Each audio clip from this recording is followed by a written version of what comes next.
Hey scholars, it's Miss Marnon. So I'm here with Unit 3, page 6 in our class notebook, and it's proportional graphs practice. So our objective today, I can identify proportional graphs and describe what points on the graph mean in context. So already I'm seeing this DIN. It might be a little small on your computer screen. So if you click it, you can actually make it bigger on your own copy so it's easier to read. We made it small so when we printed out paper copies, it wouldn't be 500 pages long. But really looking at a screen, you don't want to be squinting too much. So here we have our review question. Which representation shows a proportional relationship between X and Y? So you're going to have to pause the video and see which of these four choices represents a proportional relationship. So if you haven't already done so, pause the video now. Okay, so looking at these, we can quickly look at A and B. Yesterday on page 5, we learned that a proportional graph is a straight line through the origin. These are both straight lines, but none of them actually touch 0, 0. So I'm going to go ahead and cross off choices A and B right now. They are not proportional. They do not go through the origin and they are not straight lines. So now we're left with C and D. So now we're doing a quick review on proportional tables. So we're going to add in a column for K for both of these for the unit rate or the constant of proportionality. And we're going to do Y divided by X. So 8 divided by 2, 16 divided by 4, 24 divided by 8, 32 divided by 12. So if you do 8 divided by 2, you get 4. 16 divided by 4 is 4. And now here's where we start to see 24 divided by 8. That's 3. We don't even need to test the last one because already I'm seeing they're not the same. It is not a constant unit rate. Before I circle and say that yes, it is D, let's check all these out. If we do 3 divided by 2, we get 1.5. 6 divided by 4, 1.5. 12 divided by 8, 1.5. And 18 divided by 12, 1.5. So we do have that constant unit rate. So choice D is proportional. This is actually an old state test question. So if you got this question right without any help, you're already answering state test level questions. So here we have our preview question. It wants you to label at least 3 coordinate pairs on the graph below. So if you need to, you can make this bigger. And so for example, one point that you might label, this one right here is 2, 10. So pause the video and label at least 3 coordinate points. Okay, so if you wanted to label this first one, we can see these are counting up. They marked every 2, but this is 1, 2, 3. So this point is 1, comma. If 2 of these are 10, that means 1 block is 5. So this point is 1, 5. This one, if you did it, is 3.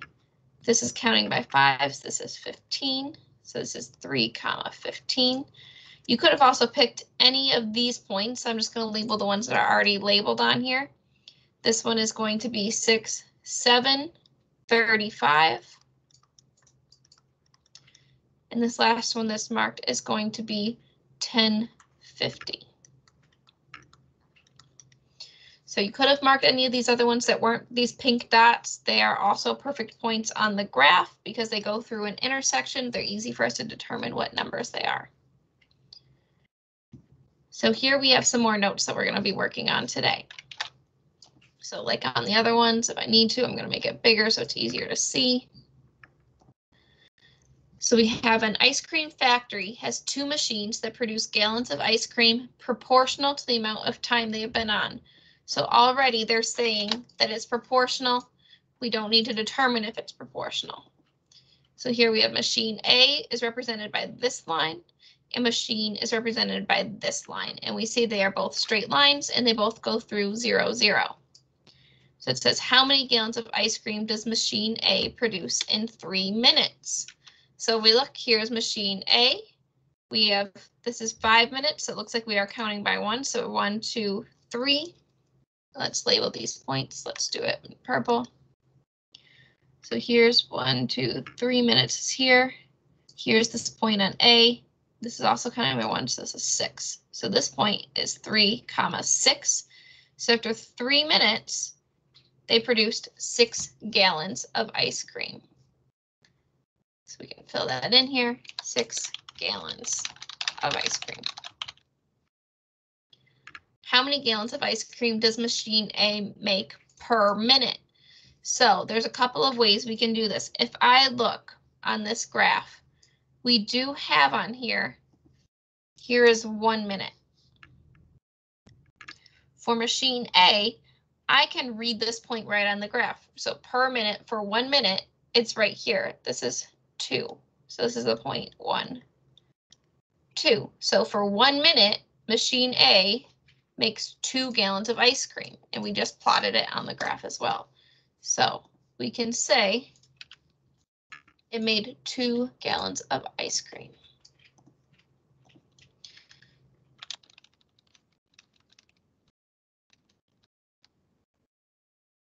Next question, how many gallons of ice cream does machine B produce in 8 minutes? So let's switch colors. Let's do green for this one. So 8 minutes is right here. We need to use this machine B line this time. So it's right here, this point. This point is 8, let's see, 4.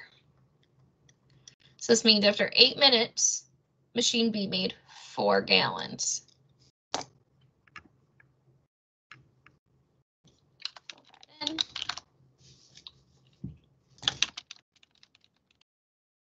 How many gallons per minute does machine B produce? Plot this point on the graph. So here's where we're going to have some issues. So if I look, back to the drawing, here on the graph, here we have the 1 minute. Here's this point right here. It's not on a perfect intersection. I can't just guess because it could be 1.5, it could be 1.52, it could be 1.4, 1.6. There's no real way to see exactly what this is. So we have some question mark value over here. But we do know how to find unit rate. We know that unit rate is equal to over x. We have an x and a y point right from this graph.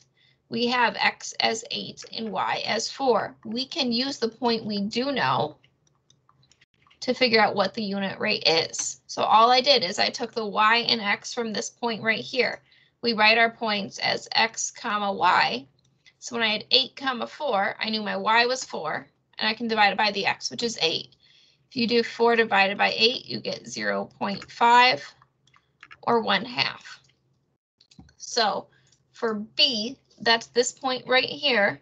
We know this is 1, 1/2. So how many gallons per minute does machine B produce? We can fill that in as 1/2 gallon per minute.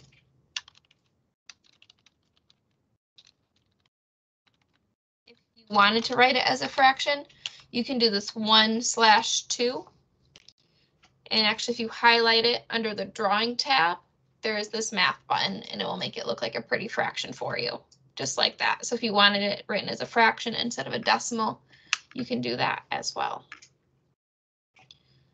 So now it's saying which machine made ice cream faster. How do you see this on the graph? So I want you to look at this graph, look at the unit rates, think about which machine is faster.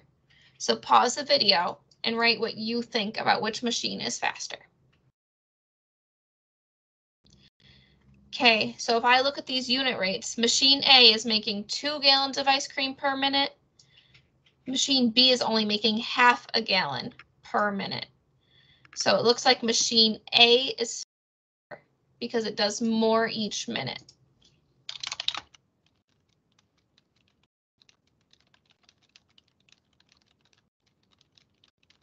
It makes more ice cream each minute.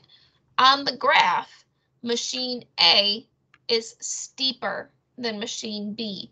So as long as our time is for our x, when it's steeper, it's going to represent something that's faster, but it has to be time on the bottom. If something gets switched and time is on the side, it might look a little different, but we can see this on the graph because machine A is steeper.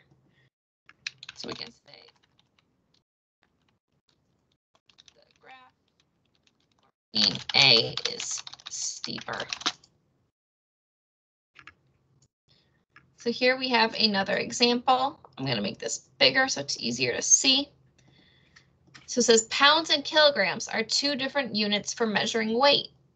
Weight in pounds is proportional to the weight in kilograms. So already they're telling us it is proportional. And it's shown on the graph below. And here we see it is a straight line and it goes through the point 0, 0. So this is a proportional graph. It's asking us a couple of questions. What does the point 1, 2.2 on the graph tell us? So you can pause this video and describe in your own words what the point 1, 2.2 means. Okay, so if you looked at this graph, let's do green this time. Here's the point 1, 2.2, it's right here. We can see it means 1 kilogram and 2.2 pounds. So we want to put that into a sentence, 1 kilogram, 2.2 pounds. We can say 1 kilogram is equivalent to 2.2 pounds, or each kilogram is the same as 2.2 pounds. So if you ever hear things being measured in kilograms, 1 kilogram is about 2.2 pounds.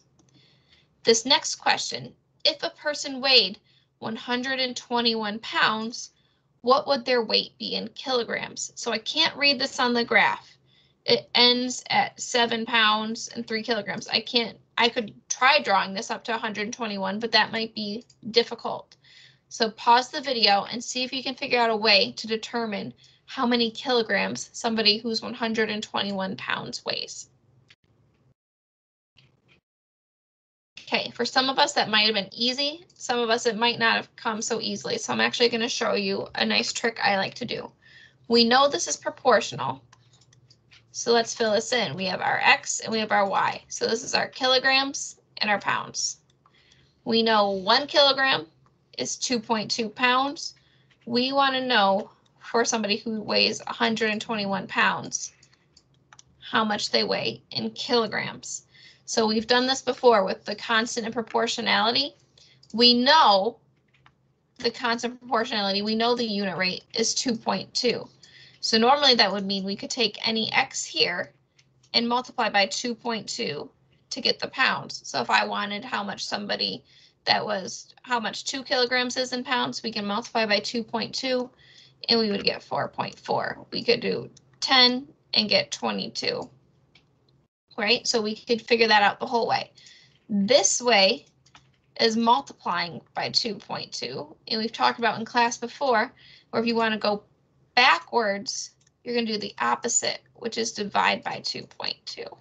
So we can get out our calculator and we can do 121 pounds divided by 2.2 kilograms per pound and get 55 kilograms.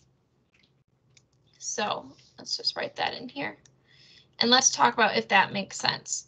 Should I have gotten a number smaller than the number of pounds?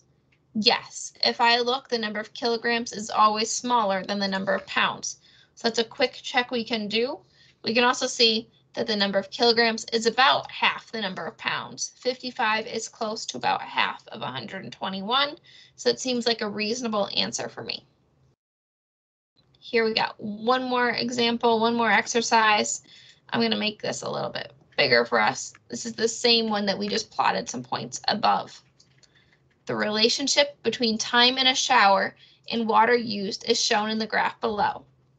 So using the graph, what is the unit rate of water used in gallons per minute? So we want to find the unit rate on this graph. So let's just recap what we've done before. On this one for machine A, there was a point right here that told us the unit rate, 2 gallons of ice cream per minute. But when we did the same thing, we did it for machine B, we found, well, it's this point, but I can't read what it is, and we needed to divide. If we look back at this one again, here is the point 1. So when we have X is 1, so that's right here, can we figure out what this Y is? So it is on a perfect point right here. I see that it's every 2 is 10. That means each mark must be 5. And you could fill this in all the way if you needed to. But this point right here is 1, 5. So after 1 minute, 5 gallons is used. So after each minute, 5 gallons of water. So it's in gallons per minute, 1 minute, 5 gallons. So we can write it is 5 gallons per minute. If you forgot, you can find that point where X is 1. You can also look at any point. So if I wanted to pick this point here, this point is 735. You can still do K is Y divided by X. 7 is our X, 35 is our Y. So if you did 35 divided by 7, you should still get 5 gallons per minute. So you can find it on the graph. If it's graphed like a perfect point, you can read it. You know what it is when it's 1 for X. You use that Y value. If you can't see it, you can always pick another point and divide it out. Because we have a constant unit rate for a proportional relationship, no matter which point you use, you should still get 5. So now here we have a procedure flowchart. So to find the unit rate of a graph, mark the point. We're going to call it 1, K. So when X is 1, K. So that Y value will represent the unit rate when X is 1. So if you can read the Y coordinate of K, that's the unit rate. So if I can graph it, this is 1, K, I can read it's 5, then that's the unit rate. If the point 1, K is not a perfect point, and so by perfect point, I mean here's the intersection on the graph, point is right there.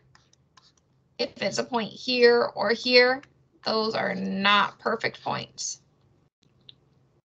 So mark the perfect point and its coordinates on the graph. So like what we did up here with 735. Calculate the unit rate by doing Y divided by X. So any point you pick, you can do Y divided by X. So that's how we're going to do this every time. You can look, see if you can find that point, or pick any point and divide Y divided by X. So now you have a couple of practice problems. So here, if you need to, as always, you can click it and make it bigger. So this one's asking you questions about the graph. Is it proportional? How much has snow fallen in the first 4 hours? What does the point A mean? What is the unit rate? So here we have another one. This is an old state test question that's asked frequently. They always ask a question that's like this. Is it proportional? What is the unit rate? What is the number of miles after 5.5 hours? So this one you're going to find the unit rate, and then you're going to have to extend it a little bit out and figure out how many miles after 5.5 hours. That's going to be similar to what we had to do here. We made a table and we figured out if we needed to multiply or divide by the unit rate. Once you're done with your practice problems, you have your exit ticket. If you need to, you can make it bigger. This is another old state test question. Which statement about the graph is true? So you're going to need to read each of your 4 options very carefully to make sure you're picking the right one. When you're done with your practice and your exit ticket, you have a self-reflection. Can I describe what points mean, or do you need help describing what points mean? If you're really good at this and you want to do some more practice and you want to get the standard quiz out of the way, this is standard 7 RP 2D. So describing points on a proportional graph is 7 RP 2D. So if you wanted to go and take that quiz on Canvas, you can. Make sure when you're done with the practice and the exit ticket, you are going back into Canvas and clicking mark as done for your own records to keep everything nice and organized. So when you're all done with this, check in Canvas and make sure you have everything else done for today.